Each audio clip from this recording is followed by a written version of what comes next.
I know, it's like a classroom. Wow. Wow. All right. So hi everyone, thank you all so much for coming tonight. I am Les Gentile, Assistant Director of Alumni Relations. So this program tonight is part of our JWU Connects program, which brings you all professional development opportunities as alumni. So I just wanted to introduce Dr. Michelle Rego, our moderator for this evening, who will get us started. Hi everyone, please call me Michelle. I know many of you were in my classroom and I'm getting some professors, so that just makes me feel old. You can also go with Mimi, that's my nickname. Some of you probably knew that before. So we're going to have sort of a casual discussion. I'll introduce everyone quickly, but then they'll say a little bit about themselves, and we'll talk about some industry trends, sort of warm up, and then take some questions from the crowd and just see where it goes. Okay? So let me start. Let's see. We have Christopher Donnelly, who graduated in 1991 with his master's degree. Chris is a Senior Vice President of Brand Experience at Allen & Gerritsen. Thank you, Chris. Yeah, big round of applause for coming out here. Rob Erskine graduated in 2012. He's a Vice President already and Lead Creative Strategist for Hill Holiday. Welcome, Rob. Jennifer Perkins is also here. She graduated in 2000. She's now a Vice President of Marketing at Seven Bridges Genomics. Thank you, Jenny. And Ashley Vutech. Ashley graduated in 2012, and she's a Supervisor of Advertising Operations at Havas. Thank you so much, all of you. I know it is hard to take the time out of your day, but it's really important, and we're so happy that you did it. And so the first thing we're going to do is put you on the spot.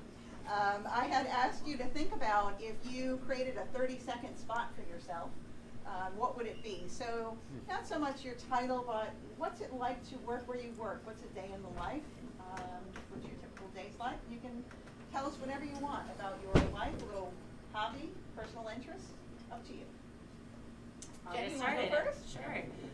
One of the things that I love about my job is that my day-to-day life at work is never the same. I am somebody that likes a lot of options in life in terms of whether personally, whether I'm going to a live concert, I'm snowboarding or hiking or swimming in the ocean.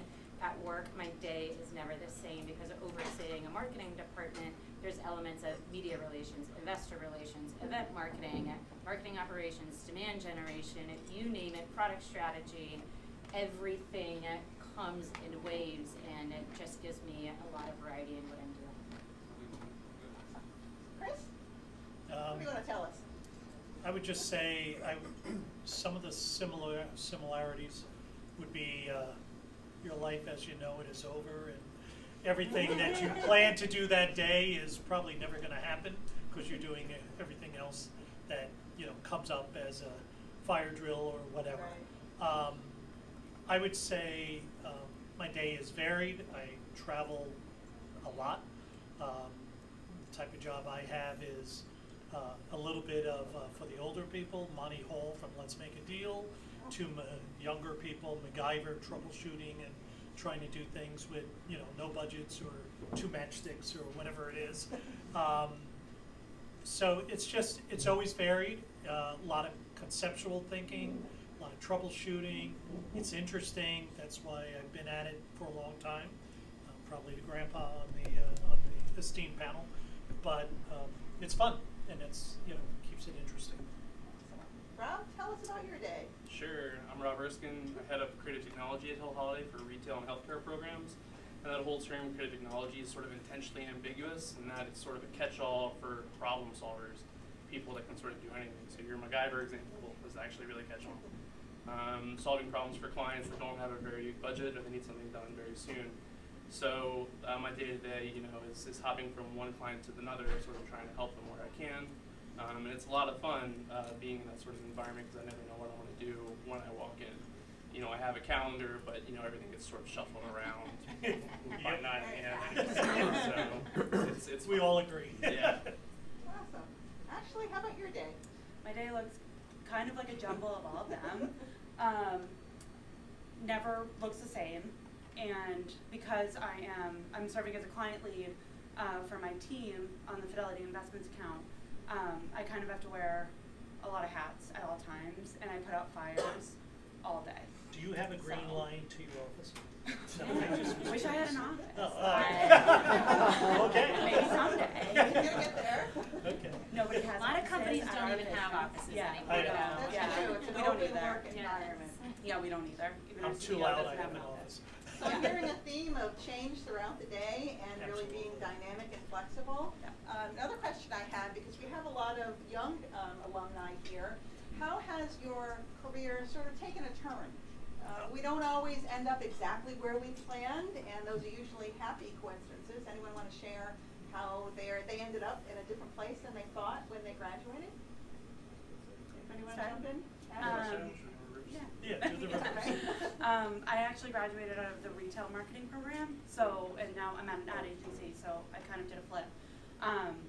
But I started working corporate retail. I worked for Crate & Barrel for a few years, and I worked for Wayfair for a few years.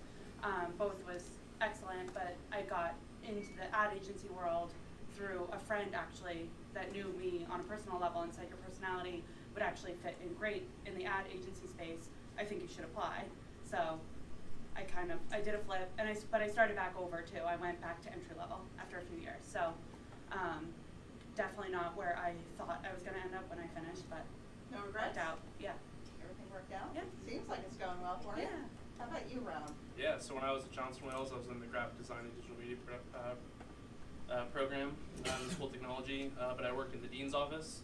So the first time I ever met you, I think you actually walked in and you were like, would it kill you to take an iron to that shirt? So I ironed this morning.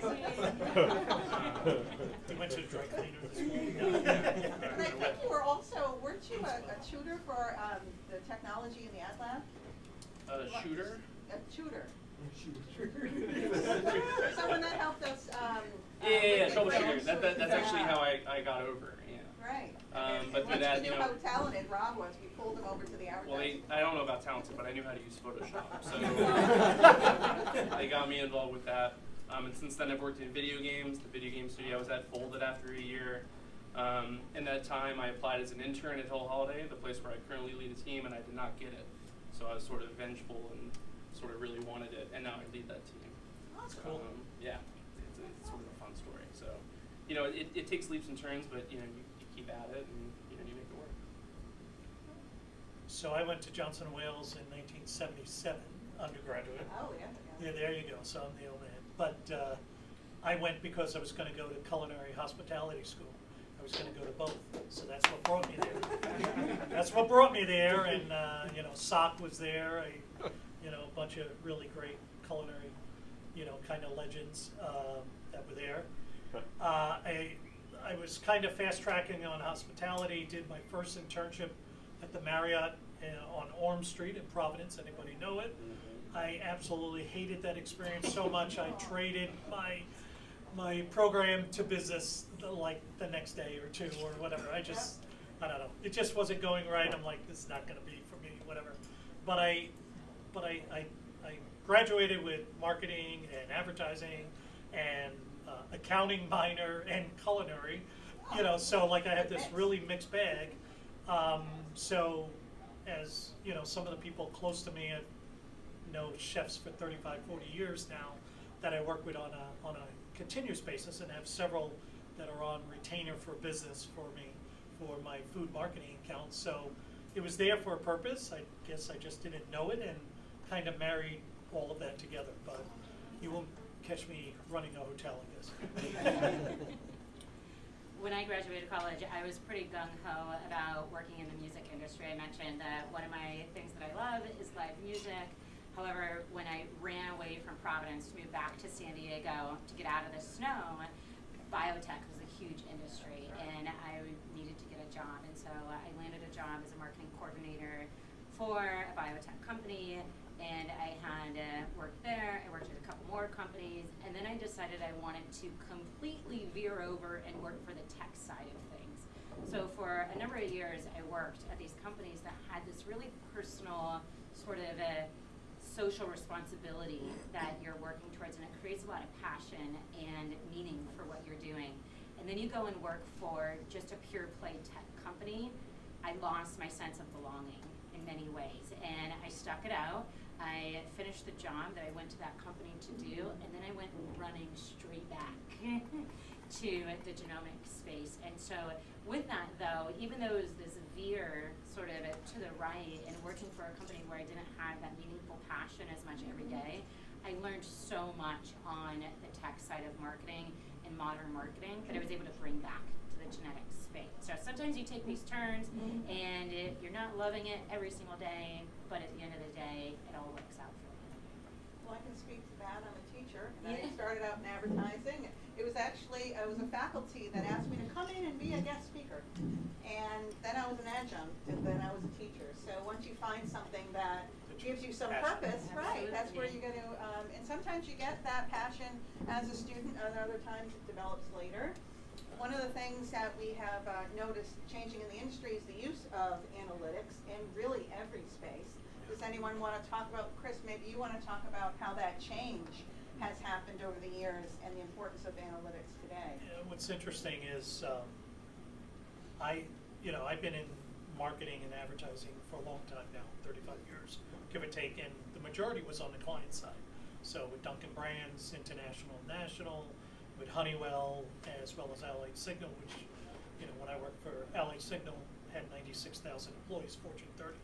So, giant corporations. And the interesting thing is you would go spend millions of dollars doing something, and because some CEO liked it or had an interest in sailing or tennis or whatever it is, and you just go do it because they said it. That is so changed because everybody is so accountable on so many different levels, whether president to a board, or a board, or the president, or the C-suite to shareholders and Wall Street and whatever. So everything's so much more measurable now. That you have to do certain things for awareness building, things like that. But even when you're doing those types of things, people want KPIs and measurements and return on investment, all measured. And so everybody's got a dashboard. I don't care what department you are these days, whether it's media or technology or accounts or doesn't matter the industry. There's a dashboard because no one has patience to read anything. So you have all these brand managers that get all of these great velocity reports if you're in the grocery trades, for example, and they'll be like 1,000 pages. You drill down to every store, to every hour, to every day part.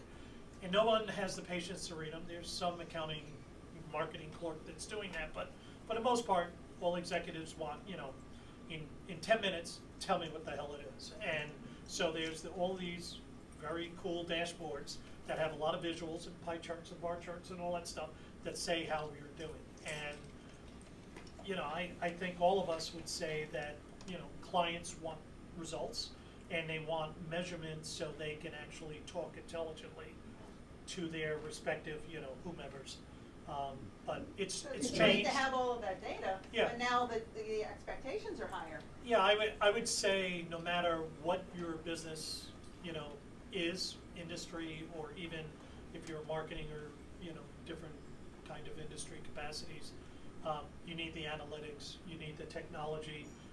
So I work. It's funny. So in the area that I work with, like event marketing and experiential and building pop-up stores and tours and all this stuff, I'm the one kind of department that does face-to-face marketing or face-to-face engagement, whether it's B2B or consumer, every day. But I'm the biggest user of technology with my chief technologist in my company because we're always measuring things.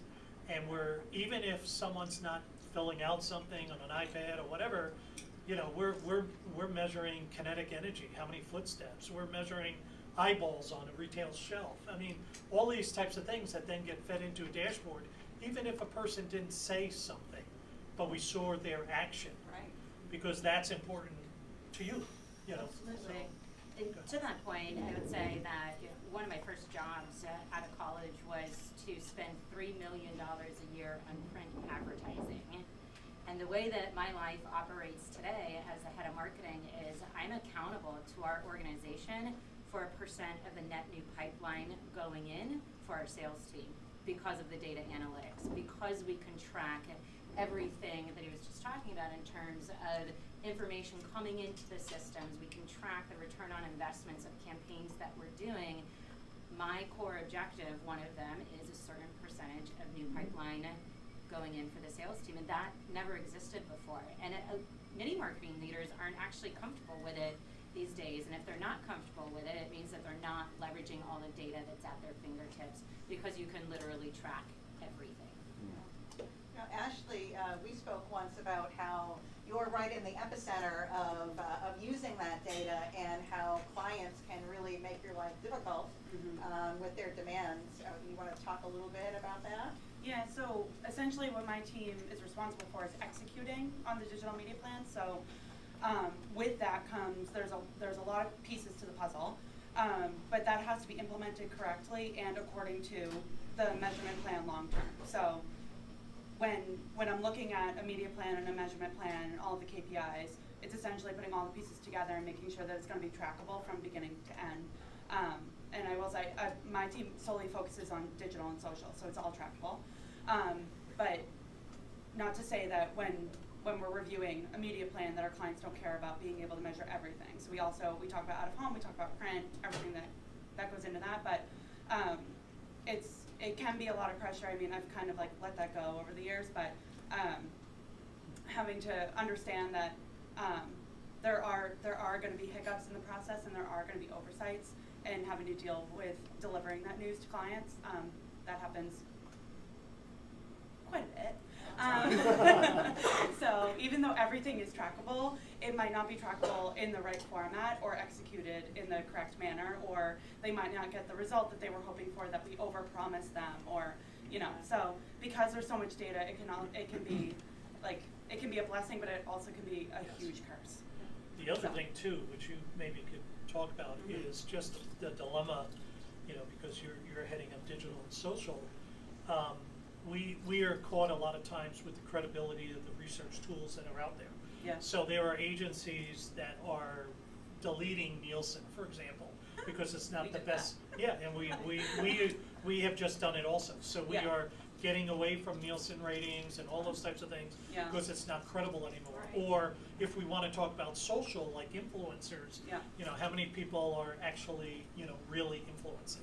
So And really can a you problem trust in those our platforms? and can you trust the Yeah. platforms and so you almost have to test the test, and the dashboard gets very Rob, I complicated. thought maybe you could speak to the creative aspect of advertising, which is why a lot of us get Oh, into I can it, do that. and how creative is just sort of micromanaged and Sure. analyzed. Well, just the one thing that I will say on data, and then sort of translate or transitioning to the next question. Like, it's one thing to have a dashboard, but it's like one thing to like tell a story about that dashboard. So like, is the bounce rate on your website really high because the experience sucks, or because people get the information they need and they get it quickly and then they leave? So there's an important part And then about where they're leaving too. A little Right, knowledge yeah, is a sure. dangerous thing. Yeah, Exactly. yeah. So it's being able to have that knowledge and being able to sort of not spin the story, but like, oh, we didn't get the result we wanted, but we learned this. No, working on And- agencies spin. You spin. You spin. Yes, ma'am. But in terms of creative, and I have a lot of friends that work in analytics and stuff, and a lot of that comes into the brief. When we're targeting different demographics or experiencing like how to use these different platforms, we're able to use that data to sort of migrate into creative solutions. So it's cool to see at the beginning of the campaign, but it definitely executes all the way throughout. Yeah, and the conversion rates and just all of too much data can really get you mired down in the numbers, but still good creative sells and Yeah, I mean, it's not like customer experience. Like we all just saw the Super Bowl. Like how many of us cried during Google's spot? Sure, yeah. Like, is that a measurable KPI? Like how many people cried? No, but I know that. But how many people shared it is. How many people talked shared it? about it Exactly. afterwards. One aspect of data and having so much data is discerning what to use and when you're going to infringe on personal privacy. Has that been an issue at any of your companies? Maybe with medical data, Jenny, if you talk about that. Sure. So one of the things that we do at Seven Bridges is we enable researchers to use genomic information to inform new drug development. And there are massive policies, compliance, security measures in place to make sure that individuals' most personal information is not identifiable. And so we have a chief information and security officer that manages a lot of the product compliance side of thing. But then even on the marketing side of things, I want to make sure that we can tell a story from data and unstructured data to how that becomes humanized into things, and making sure that we're following all the compliance laws that we need to do on our side, because Big Pharma is looking at us across the board to make sure that not just our product is compliant, but we're compliant as a company. Anybody else have experiences with the privacy issues associated with data, or do you have personal responsibility for it? I actually have personal responsibility for legal compliance, Yeah. but this would be not on that side, but it would be on data that is obtained through the different programs. So one of our big clients is Blue Cross Blue Shield in multiple states, so there's so many HIPAA laws and things like that that we cannot share or whatever. There's, when you're building apps and things like that on, what you can share, you can even say. Then you get into, can you refer a doctor or not? And if not, then, it gets complicated. And then on the simplistic side of like sales promotion part of marketing, having a sweepstakes winner, what do you do with that data? Now you have a legal waiver and affidavit that basically waives, if you want to be the grand prize winner of that car or cash prize or whatever it is, you waive your right, so that way the brand can do publicity, etc. But in some states that's not enough. So it just, It's California, for complicated, example. yeah. So it is complicated and getting more expensive. And then the key is, where do you store that data? And how do you store it? And is it encrypted? Right. And is it to code? So it becomes a big initiative. Data, it's good, but now It's great, it's a lot. complicated. It's It's got to be Complicated handled friend to correctly. have. I actually had a scenario come up recently where we attended a conference, and the conference was in the UK, and we were a key sponsor, so we had a keynote presentation. We were guaranteed the leads of everybody that attended the keynote presentation, in addition to another side presentation that they call the live lounge presentation, which is in the middle of the exhibit hall floor. And we do our typical marketing things. We follow up with an email to everybody that we were given the information on, because we were told by the organizers that they were doing the due diligence around the GDPR compliance. I received an email from somebody that was on our email list that asked the questions: how did you receive my information? I need to talk to your data protection officer, and so on. Alerted HubSpot that we were improperly using their information even. And so I had to bring in my legal team. We had to do our own due diligence and make sure that we weren't sort of being outside of the compliance regulations, and come to find out that it was the conference organizer that was not in compliance. And so even though you're doing everything that you can, there are these instances that come up at times due to data protection. Yeah. Rob, do you run into that in your position? Yeah, all the time. So I mentioned that Hill Holiday, we have a bunch of retail clients, but we also have a bunch of healthcare clients. So we represent Janssen and Novartis and a bunch of others. And one of the things that's been a trend lately is this whole idea of branded campaigns and unbranded campaigns. So with branded campaigns, as soon as you show the logo or the name of your drug, you got to show ISI, or important safety information. You have to disclose all the different things that this drug can mess you up. And that certainly inhibits creativity. Or you could die. Or you could die, or grow a third arm, Exactly. who Yeah, knows. all that good stuff. So not a way that you get around that, but sort of a way that you can skirt through that is this whole idea of an unbranded campaign. So it's sort of this idea that a rising tide raises all boats. So for Novartis, one of our clients is Cosentix. We just launched this campaign called Monster Pain in the AS, where AS stands for ankylosing spondylitis.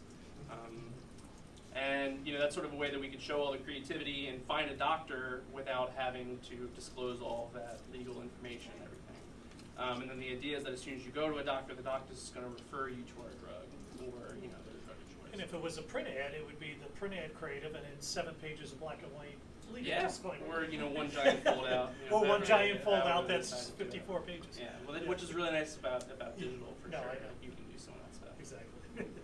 Ashley, do you have responsibility attached to your role? Or So in I do your and I don't. department? So I have to understand GDPR, all the compliances that go along with that. I have to understand any privacy regulations that are going to be coming down in the States, which is definitely soon to come. So I have to be aware of what our tech limitations are going to be and how our measurement plans might have to change.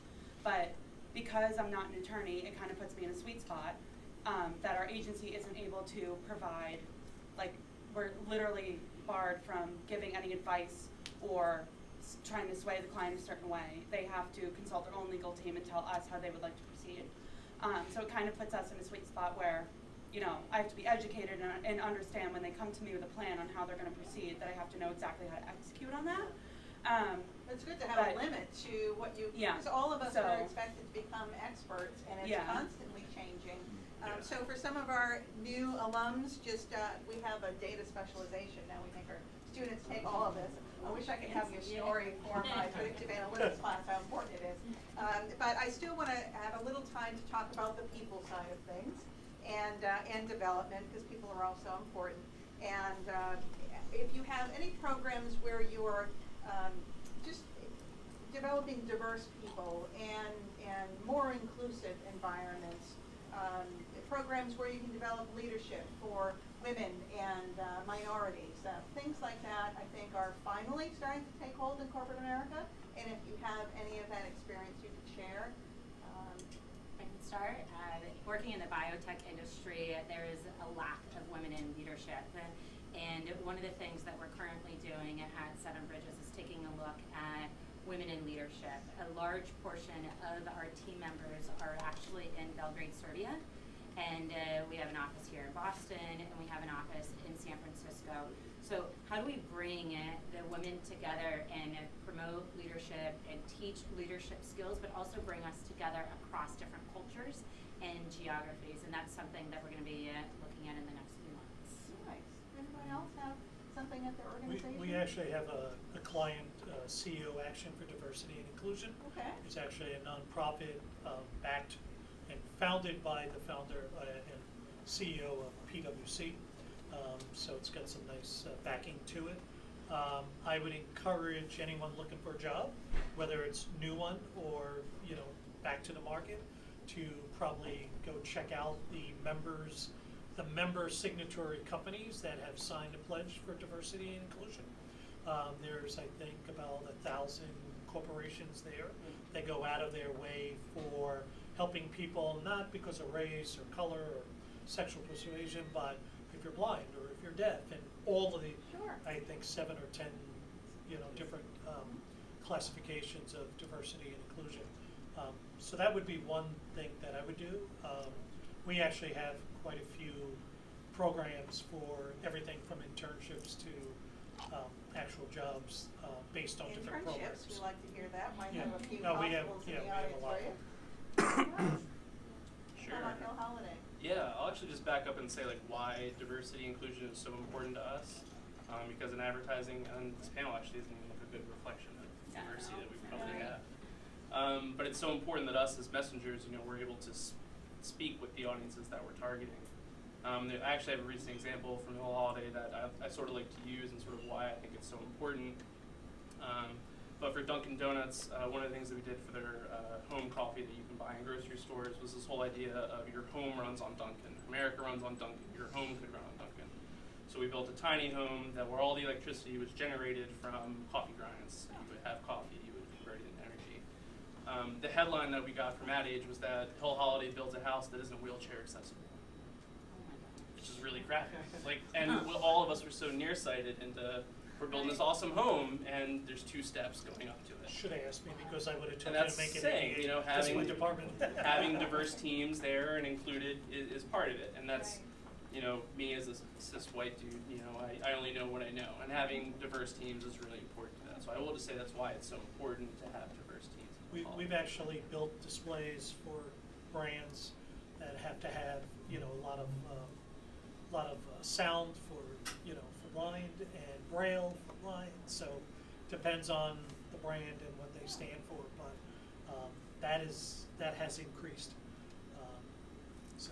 And we've heard from employers that they're looking for graduates who can see beyond their own boundaries and have an ability to work with diverse people whose ideas are different than ours. Right? We're a very polarized society, But creativity really is enhanced with people from all different points of views and cultures. Ashley, did you want to add anything to that, your experiences? Yeah, I mean, I feel fortunate because the agencies and all the workplaces I've worked at have made this an initiative, and I feel like that's the time that we're living in right now. So I feel like I hear about initiatives all the time. I know right now our agency is focusing on Black History Month. There's something every month that that they raise awareness of, and our recruiting team is relatively small, and they focus on that. We hear it every month at town hall, the types of talent that they've recently hired, the ones that they're looking for. So I think that they're making it their mission and they're making it publicly known. So that always makes me feel good, but I feel fortunate because I've never really felt like it's been an issue anywhere I've worked. Right, so steps in the right direction. Yeah. Does anyone want to share any personal reasons why you came here tonight, why you felt that coming here and sharing your stories and perhaps being a mentor or offering advice was something you thought was important to do? Jenny, you want to?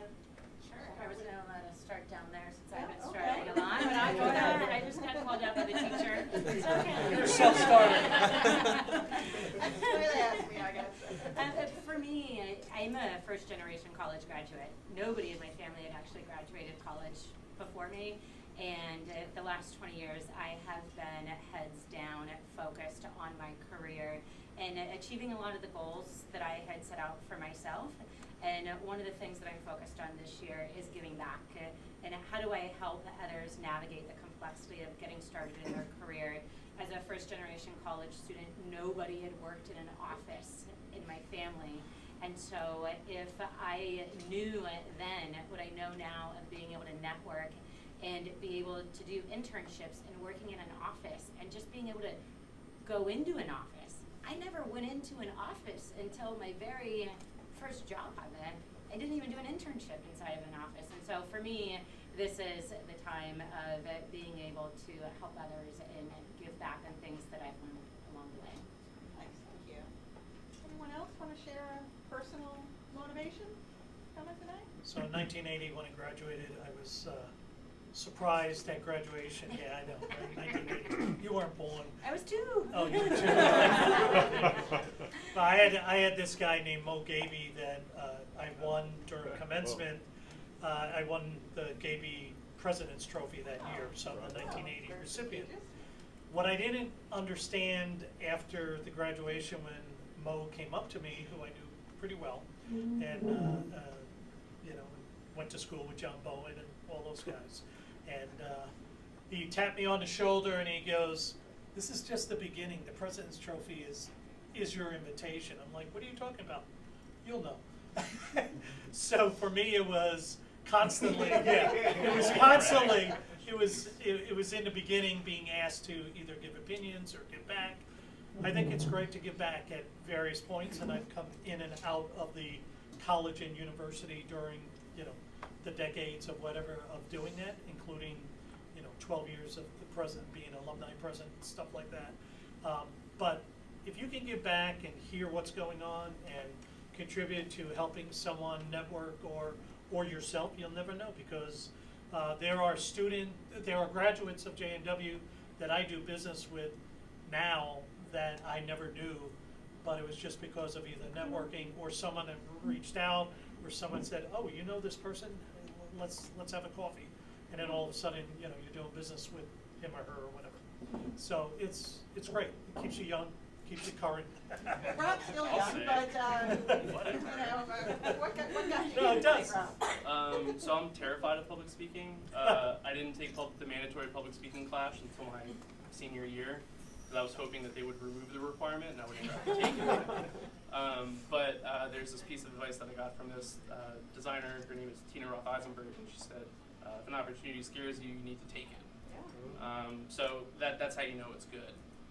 So I progressively got better at public speaking and doing these types of things and just meeting new people and just sort of spreading the knowledge. That's what brought me here tonight. I've seen you on LinkedIn. You've done some panels, like Yeah, TED I Talk hated it. style. And I'm like, wow. But you have you have ideas, you want to get them out there, and sometimes you need to submit your proposal for your talk, and hopefully Yeah. you get accepted. And if you don't, keep trying, write blogs, you know, talk to people, and all that stuff. Thank you. And actually, you keep coming back and doing so much for us, and I'm always impressed that you keep saying yes. So tell me, what's the secret? What's the secret? What's motivating you? I think, well, I've kept close contact with quite a few faculty members, so that's kind of kept me on my toes, where they always want updates, so I feel like I always have to have something to tell them. But it's nice that I've kept in contact with them because when I needed to hire in recent months, it's come full circle because now I have alumni that are new hires on my team. So it helped me out. So And you know they're well trained. exactly. No, exactly. So that was one of the bigger reasons for tonight. Yeah. We're going to wrap up and go to questions, but before we do, one last fun thing. You go back in time and talk to your 20-year-old self in college. What advice would you give yourself? You have a time machine. I can go first this time. Do you want to go? To not make emotional decisions. Okay.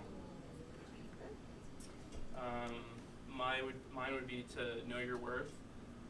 You know, coming in as a junior, you might not think you have a lot to bring to the table, but you certainly do. It goes back to those fresh perspectives and everything, and especially taking advantage of the time you can while you're a junior to find a mentor, to find someone to learn from. That's one thing that I wish I sort of focused on. I was sort of bullish and was like, I can do this on my own. And you burn yourself out. You honestly do. So, you know, knowing your worth and finding a mentor when you can, I think is really important. I would say two things. One would be get to know your dorm proctor really well and know what motivates he or she. No, but seriously, I think what I would tell people is be relentless on getting whatever your field is that you think may be, and it may change just like it did for me. But I was adamant about getting part-time work, volunteer work, and internships in the field of study. So I worked 3 years in an ad agency while I went to school. So by the time I graduated, I got an advertising marketing management job literally like 2 months after graduation, and then went from there. So for me, I had already had, you know, kind of 3 years of 30 hours, 40 hours a week, depending, because back then we had Fridays. I guess you still have Maybe you Fridays. should have had a little more fun. Yeah, well, I had fun. I had fun. Maybe too much sometimes. Jenny, any advice for your former self? I wish I knew how to get over my imposter syndrome earlier. That was key for me, understanding that I have a seat at the table for a reason, and believing in my own confidence, and as Rob was saying, speaking up a bit. I didn't really know what imposter syndrome was. There was just this chip on my shoulder. Oh, I still feel it. I still feel it Yeah, every still day. am. Every I feel day. like I'm more confident with it in ways, and just I think getting comfortable with it. Nice. Before we take questions, I'd like to thank our panelists. And we have 15 minutes, I think, for some questions. Who would like to throw a hand up in this classroom and go Yes. first? Sure. Hi, thank you for the panel, is fantastic. Quick question, how many of you are entrepreneurs?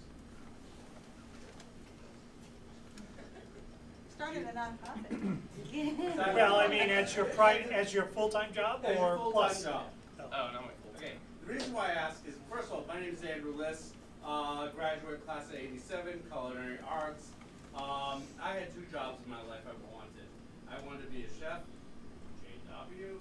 Secondly, I wanted to be an investment advisor. Well, I was truly a stockbroker, now I'm an investment advisor. The reason why I'm asking is that it seems that you folks are doing a fantastic job at promoting women and minorities, and I love that.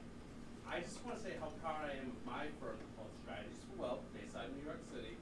We're at a 50% ratio of minorities and a 33% of females, and rising. I don't know how you folks feel. Johnson Wells to me was, okay, you're going to be a chef. Yeah, I've worked as a chef prior. Thank you very much. Davey was wonderful for that. Okay, we know that. The second part was the entrepreneurial spirit. This school was phenomenal about it, and it just, maybe I'm mixing the words, I don't know, but we just need to promote the school more and more. I've been invited back many times to talk in Providence. Is everybody a Providence graduate? Yeah. I'm like the best. I'm going to give you a card because we have brought back Shark Tank. Shark Tank is Shark the Tank is entrepreneurship. fantastic. Yep, so that is a contest for those of you that don't know where students can pitch their own business Yeah. and they can win money to start up. And we invite alumni to come and be mentors. And that's I'd like terrific, to- thank you. What I'm getting at is, and bear with me, I apologize, when I'm on a roll, I'll forget otherwise. But more importantly is that I'm here, I'm proud, I'm glad to be a Wildcat. But more yay. importantly, I just want to see the school grow more and more. And if anybody is looking for something else in life other than working 9 to 5 and make a lot of money, hell, I'm here for you. That's the Thank you plug. very much for your But time. entrepreneurship is really important, but it also comes in different facets, Yep. right? So entrepreneurship could be you starting your own company, which is great. I commend you. It takes a lot of risk. However, it could also be working for a small startup and taking a risk and being in a small organization and being a part of that team that is gonna make it happen, whether you're gonna grow from 2 million to 5 million, or you're growing from 2 million to 10 million, or you're growing from 20 million, etc. I've worked for a variety size of organizations, but I work better on the side where it's you're growing an organization at a speedboat pace versus being on an aircraft carrier moving really slowly. So it's something to keep in mind, whether or not you're going to do it yourself or be on the startups. And it also could be, you could be on the board of directors of a company that you don't get paid for, but you have company stock of a startup, which I have, you know. So that could be your second gig or third gig, and then when they sell it, you cash out. So there are lots of opportunities like A that. small start. I mean, it Yeah. didn't go the way you hoped, but the experience. Yeah, I went to I'm lunch sure- and I couldn't get back in. But the experience is something that stays with you, right? All of Yeah, these no, it different does, paths that we but take. no, you're totally right about the entrepreneurial spirit at Johnson Wales. They just empower you to do so much, whether it's DECA or Ad Team or what have you. You know, they just give you those opportunities. And, you know, the best advice I can give is, you know, to just take them. Yeah. Yeah, take the opportunities. Other questions? Yes. I have a question on motivation because I realize in this day and age, a lot of people seem to lack motivation because a lot of things change. A lot of people tell you different things. They have their own opinion on how you're supposed to go about things. So how do you keep your motivation? Like what drives you to do what you do? I mean, I'm the youngest person I could start. Yeah. So like when I got into this business, mobile wasn't a thing. iPhones didn't exist. And then in the time I went to school and all that, you know, everything went from desktop first to mobile first, all that kind of stuff. So you had to completely relearn. There were no computers when he started. I wanted to go first. We had Wang word processors at JWU. Yeah. Yes, Wang. Very nice. That's what we had. So you know, it's not a matter of what you know; it's what you can learn No cell phones. and what you can adapt to. So like when I started, you know, I was learning like ActionScript, and that's a programming language that doesn't even exist anymore. So it's being able to sort of adapt and sort of, you know, not knowing everything in the room, but knowing that you can learn it, I think is what keeps me going. I would say, like, talking about JWU students overall, I mean, and I've worked with and been involved with multiple campuses for a long time. The one kind of common denominator is that you see often is that JWU students are motivated. They seem to be independent-minded, whether it's entrepreneurial or whatever they are, you know, all about. But there does seem to be some type of inert drive, whether that's first generation, whether it's third generation, whatever. That seems to be different. And resourcefulness. We try Yeah, to you know, build that into, you know, you'll figure it out. Like Rob said, you may not have the answer, but confidence and not feeling that imposter syndrome, right? To figure it out. You know, and an example of JWU a couple of years ago when they won the student advertising competition nationally. Yeah. And, you know, I was part of Oscar's, like, mentoring kind of the students during that one. And they came up here, you know, they beat Harvard, they beat all the other schools, Northeastern, and they kicked ass. And it was great. It was, you know, and all of my Harvard coworkers and all my, you know, Northeasterners and everybody else, and I was the one, you know, JW guy, and you know, kind of rubbed it in their face for a change. It was nice, you know.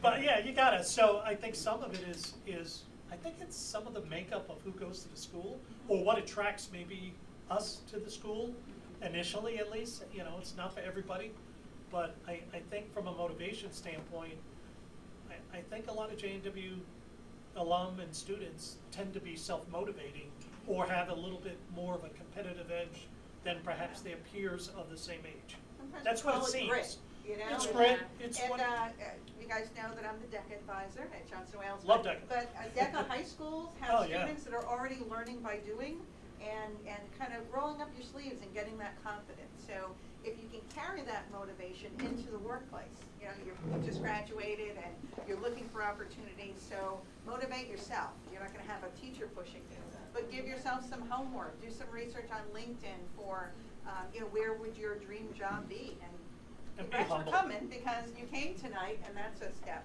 motivating yourself. Any other new graduates that are, before I Good, take you're a them? new graduate. But again, that first networking event is that first step, so you have to keep it up, and you have to make that part of your professional life. Sorry, you had a question? Not a new graduate. Is anybody doing any volunteer work? Yes. Like? So I live in East Boston, actually, and one of the things that I love about East Boston, when I was driving around the neighborhood looking for a place to live, there was this approximately 15-year-old male on the corner with a speaker and a microphone singing. He was rapping, and that, given everything I've already talked about tonight with music, I decided that was going to be the neighborhood that I was going to live in, and so I've gotten involved with the organization Zoomix, who teaches music to at-risk youth and sit on the board at their annual gala. Anyone else? Yeah, I'm on the board of directors of a 501(c) organization called World Ocean School, based here in Boston, as well as St. Croix. They offer experiential education to at-risk youth aboard a 130-foot wooden schooner, the Roseway. So Oh. you see it out in the harbor. We see it in the It's harbor. beautiful orange Yeah, sails. we're right in Seaport, yeah. Roseway sails, yeah. Yeah. So you bring kids on board, it teaches them skills that they wouldn't otherwise have access to. So access to community, being part of the team, all that kind of stuff. And it's just amazing to be part of and to give back to. And a lot of those students that go on the Roseway end up going on to college like tenfold more than if they had not been exposed to it. And those numbers aren't real. I don't have them on top of my head, but it is really nice to be part of. And I got involved through that, through a very similar way to World Ocean School. Just like they asked for help with their website, and now I run a bunch of their stuff. So it's just great to be a part of, for sure. I'm on the board of Rhode Island Foster Forward, which is foster care for Rhode Island. So I do everything from, I'm the guy running their gala every year with them to, helping them run their, storefront for foster parents in Rhode Island. Let the kids and the parents come and get everything from diapers to used clothes to, cribs and everything else. And so I do that, and then I actually do Holy Trinity Food Pantry. So I help with all the food-related things that I get and do. I'm on their board and wind up getting the food to feed Northern Rhode Island families in need. So those are two that I do. And I can say that Johnson Wales really tries to bring in nonprofits into the classroom. Myself and our advertising classes. But one quick story, Higher Ground International was a startup helping Liberian refugees. 12 years ago, came into my PR class with just an idea and a website. I'm on the board, best friends with the founder, and we've grown tenfold. So we like to put that spirit of giving into our students, and it's important for me as an advertising professor that we're not just selling beer and potato chips and sometimes drugs. We can also sell Drugs that help people. drugs that help. We can also, take those same skills and give back, and It's help. about balance. Exactly, and finding some joy in different aspects of your life. Other questions from our audience? Yes, April. So I work in the manufacturing industry, and the revolution of digitalization has been huge. How has that affected what you guys do today? Like, I know artificial intelligence and things like that have really affected what you do, but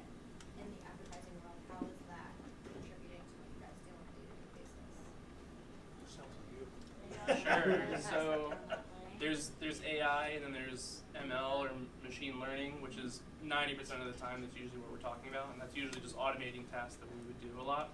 And it's certainly not had a hindrance, but it's certainly evolved sort of our industry in terms of like we're not doing these mundane tasks anymore. We're able to focus on the things that really matter and sort of evolve our thinking. So in the same way that the assembly line automated automobiles in the 1920s, the same way that AI and machine learning is going to sort of evolve our capacity to do more creative things and less mundane tasks. That's at least me on the creative side. I don't know if Boss is doing anything in sort of that space. It's hard because, right now I'm only focused on one client. But I know at my previous agency, VR was a huge focus. Just because the clients there were super interested in doing something cool and putting that on their website and having a VR experience when you got to their landing page. So I've seen a little bit of it, but I think at least in the agencies I've worked at and with the clients I've worked with, I think we're just starting to dip our toes in it. And mainly because I work on a financial brand, they're not the biggest risk takers. So I can't say I'll ever be able to do anything super cool as long as I'm working on this client. But it's good to know that, what other advertisers are doing and working towards, because eventually I'll be working with or partnering with somebody else. I would add on the machine learning. One of my accounts is Toyota Material Handling, so it's a pretty large international company, and they work with everything to do in manufacturing and distribution of material handling and certain processes in manufacturing. And I would say from my perspective, the biggest change is not just the mundane everyday tasks, so then you could spend labor dollars on the more complicated ones, or that you need more persona on. It's probably equal to that, because that's certainly pivotal, but is I would say just the liability aspect of manufacturing and injury law and claims against workman's comp, or having someone lose an arm in a manufacturing work accident or things of that nature, or working with chemicals, or things of that, making a drug or something like that. Yeah. So we see a lot more digitalization, machine learning being done to minimize legal risk to the brand, as well as just minimize the workman's comp policy premiums in some of these ways. So that's the legal side of that equation. The same thing I would say is there's a huge need, because I hear it from at least half a dozen clients. Most high school graduates, most college graduates cannot read a blueprint.